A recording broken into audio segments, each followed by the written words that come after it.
Let's look at some examples and talk about broadcast news. Now, you're not going to actually be doing a news package for your very first video, but you're going to be doing a man on the street interview. Makes sense, right? You're going to go out and interview some people.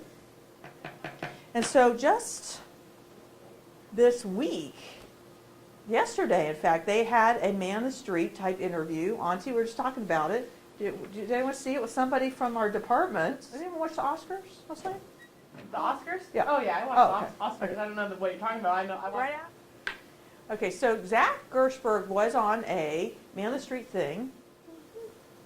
Okay, anyway, see if you can spot in this piece, this news package, a little bit of man on the streets interviewing. Okay, I think you'll be able to spot it. Type of thing, like The Oscars we is see one of the here. country's most watched award shows, but people don't always know the nominated movies. Eyewitness News reporter Dennis Valera looks to see why some people don't catch nominees on the big screen. Every year, millions of people watch the Oscars, but as far as seeing the nominated movies, not so much. But the problem with that is a lot of the people at home, the folks, the average people, don't have a chance to go out and watch. Watched awards Okay, shows. did you spot the man on the street interviews there? What were they? The Walmart parking lot. The Walmart parking lot interviews. Okay, those are just strangers they got, which is the same type of thing you'll be doing. Michael? The ISU professor. No. No. No, because why? Is that someone they just got randomly, you think? Because man on the street, those are total strangers that you're walking up to, just cold, you know, you're just walking up to people who happen to walk by. But they wanted Zach for a credibility person. He's the authority figure, or he's the authority on the information. And so they interview him. They probably arranged that appointment, and they came and interviewed him. So that would be the exception in this piece. But he's a credibility person because the type of quote it is. That's a good question. He's a credibility person because of the type of quote it was. What did he say? Do you remember what he said?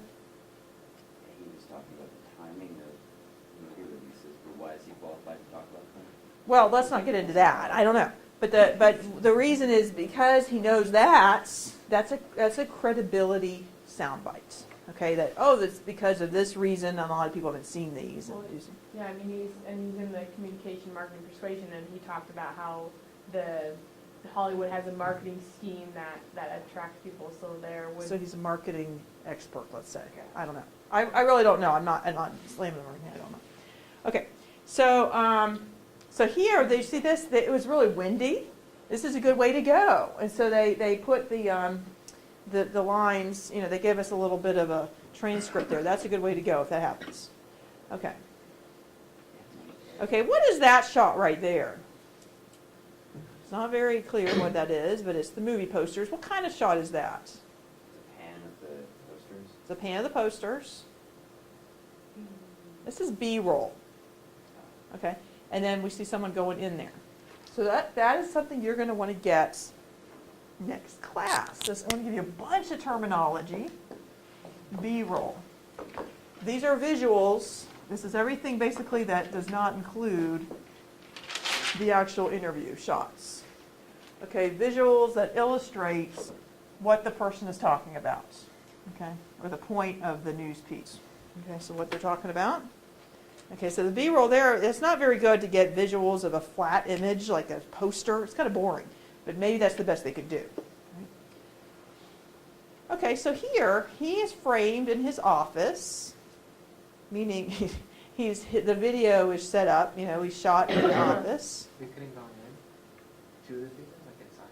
Yeah, maybe they didn't have time. But sometimes you're as a broadcast journalist, you have to get back. You have to edit this yourself before the news, which is maybe just a few hours, and so maybe they didn't have time. But yeah, that would have been good. Then it would have been had that glare maybe as much even if they just got posters. movie theaters are also really I actually think there's some rules with taking pictures of posters that aren't released to the public that are inside movie theaters. So they might have not even been allowed to take film in there because like no video, no film when you're inside the movie theater. So that might have been. So they might not have believed that he was a news person, though. I would say if he went in there, that's free publicity for that theater. So that would have been wise for them to let him film in there. But you're right, they might not have let him film in.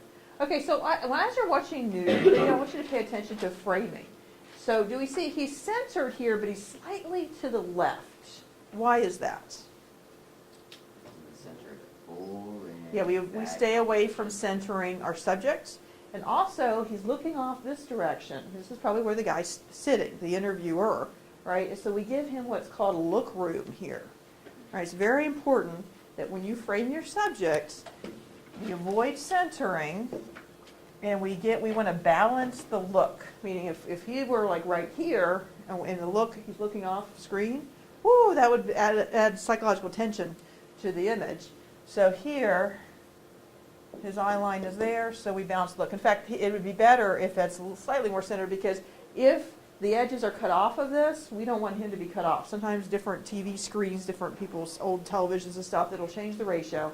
But you want to put the person slightly off to the side, and you want to balance the look. Okay? Now, this is a good shot overall because we see a little bit of his office. It's interesting. It's a bust shot. Cuts him off at the chest there, right? And there's not too much headroom. Just a little. You see his face is closed. There's his head. We see the full head. There's room here to put his name, and that is called the ID information. That is called a key or a lower thirds. All right, I'm giving you.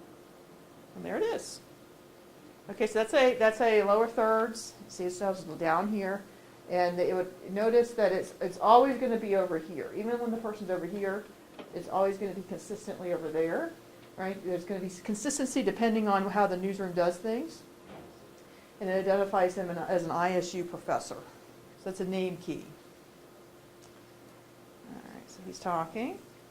Now that's sloppy right there. Do you see that? They have the microphone cord on the outside of his shirt. Now again, maybe the guy didn't have time, but normally you ask the subject to put it underneath their shirt. There it is underneath the shirt. That's kind of interesting. I wonder if they ended up doing that. I do that twice. They get an over-the-shoulder shot of the reporter talking to the interview subject. That's kind of interesting. I know you don't want to see that. It's an over-the-shoulder shot. Yes? Is there someone there moving the camera, or is the interviewer moving the camera? The for himself? interviewer probably is. Okay, so there's just probably the two of them there. That's probably just the two of them. That might not be true, but that's the way it's done usually now. It used to be there would be three people. Now there's just the reporter. Okay. Okay, now what is that shot? We're seeing books, we presume in Zach's office. What is that? It's another B-roll, excellent. Now you see that's a tilt. That is not what we normally want to do. Maybe one of those, the whole news piece, the news package is fine, but he has a pan and a tilt in there. And that was pretty steady, but you don't normally want to have a lot of movement and camera movement. That's kind of no longer the best way to go. Now, why is that shot there? Why is that shot there? Let's listen to that section and see if we can figure it out. I would say to gain more credibility. Maybe. Hollywood has a State University. He says the reason why people aren't watching these movies is because they typically come out when average Joes aren't going to the movies. Kind of the artsy movies that typically are. Okay, there might be a very practical reason. Can anyone spot it? Just to have a frame while the interviewer's talking. Exactly. They need images to show so the interview, his voice track can continue, right? So he's talking, he's leading up to the quote, and that is his script, the reporter's script that he voiced later, right? And so he used that to kind of Because they have typically come coverage. out when average Joes aren't going to the movies. Kind of the artsy movies that typically. Okay, so you want to have enough B-roll to use to cover edits, which is another thing, or just for your voice, for coverage for your voice track. So you don't just go, showing the same shot over and over again, which you do see sometimes on TV news. Ideally, you have a lot of different shots of B-roll. Typically are Oscar. What are some other things you could probably get for Zach? Some other types of B-roll you could have gotten for him, Professor. What do you think, Michael? We have a shot of the books. Yeah. He's in his office. It's kind of tricky, but can you think of something else that would say this is a professor in his office? Or some other video shots? For class, for Okay, so For other first books, classes, yeah. maybe? textbooks, Textbooks? yeah. All right. What do you think? Chris, anything else you think? Maybe like a classroom or the building he's in. Okay, a classroom, the building he's in, what could kind of show the building he's in? Exterior shot would be good, but what about the building? Just a door or The something? name of the building. The name of the building. Okay, this is another classic B-roll technique using exteriors with the name. Okay, so liberal arts, the person's name, what's the person's name? I can't remember. Is that? No, the name of this building is named after somebody. Charles Springville or something. Okay, good. But Should know these things. he's in Fraser, so. Oh, you're right, Fraser. You're right, he is on Fraser. So Fraser Hall, and you see that in the building, maybe you have a real low angle so you can see the building, or I don't know how it looks, but how about his door? Okay, his door, his nameplate on the door. Okay, that's another real tight, sometimes an extreme close-up or close-up would be a good thing. Okay, Karen Hartman, she has her degrees up on the wall. That would be a really good B-roll, because it adds a sort of authenticity, right? He might not have had degrees on the wall, but that's the classic B-roll stuff. Now, how about other B-roll of him? You have to think back a minute, maybe. Maybe him working at the computer? Ah, yes, another classic B-roll. I'm going to have to turn the light on so that we can get this on camera. Valentine is on fire. Nomination before Sunday, so. Okay, well, that would be a little, take some doing, like him looking at the video clip of the nominations being announced or something like that. Or just like who's being The nominated. list Just on of the- Oh, yeah, I guess so. Yeah, yeah. Now that might have a stage feel to it, but who cares? People are not usually paying attention. So yes, Zach on computer, Zach on phone. Okay, looking at nominations. Okay, and then another big one is having the reporter walk alongside the subject. You see this a lot in national news, and they just seem to be talking, and they're walking along, and they walk past the camera. Okay, walking past the camera is really important to get that part of the shot. Why? Well, the reason is because ideally you have something to cut from to avoid jump cuts. If we see the reporter with the subject, and then we see the next shot, the subject speaking, it can look like a jump cut. We're used to it enough now that we can tell what it is. It's not the same exact moment, but it can be jarring to the audience if you cut from subject to subject, same subject, right? You want to have something between. So if they go off screen, you go from the empty sidewalk to the person speaking. We hear their voice. You know, that's a little better of a cut technically. Okay, so walking with the reporter. Now, the reason we do these shortcuts is because you often just don't have time to do fancy B-roll. Let's get him, I don't know, with interacting with the students. Well, he doesn't have class that day. We have to get that the next day. We don't have time to do that. Or let's get him, you know, going to the movies. Let's bring him over. Well, he doesn't have time. You don't have time to deal with that and take him over there. You just have to get what you can get, right? And so that's going to be your problem too on Wednesday. You're just going to have to get what you can get, right? And let's talk in a minute about acceptable things. Okay, 2 types of sound bites. 2 types of sound bites. Zach, I'm going to put you up there for a minute, buddy.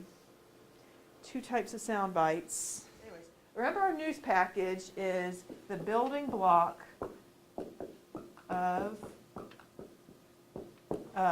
newscast, right? Just like the article is the building block of the newspaper, the news package is the building block. They're all pre-recorded little news segments that can stand alone, right? Like this, like we just saw one. But in the news package, sort of the building block of the news package is the sound bites. All right, the sound bites.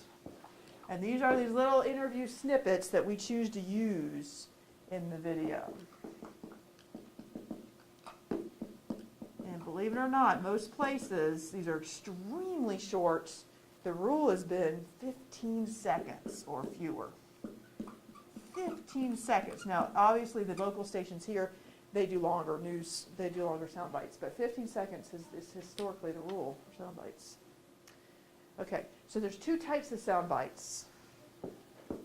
One is the credibility person. This person is going to add a certain gravitas to your piece. This person, we believe him. He knows things. He's telling us things. Okay, and obviously, as Devin pointed out, Zach is the credibility in this situation. The other one is what do you think? If that's one. No, remember the reporter does not do sound bites. He's the one doing the script. Impact emotion. Somebody impacted by the news, this particular news thing. So hopefully they show some emotion, but it's not usually tears. That'd be great if it is, but it's not usually tears. It's just what they feel about things, right? So in this case, the impact emotion would be what? Alex, do you remember back? We just watched the thing. People out there. Yes, the people at Walmart. The people who've never seen these movies, right? Okay. So was there anything in there that you remember? It wasn't super memorable. That there was an impact there that stands out, that they said that, maybe the fact they didn't have the impact on them, but for some reason, something very personalized. The mom said she was a stay-at-home mom, so she couldn't get to movies. Yeah, she doesn't have time to see movies. I rarely see a movie.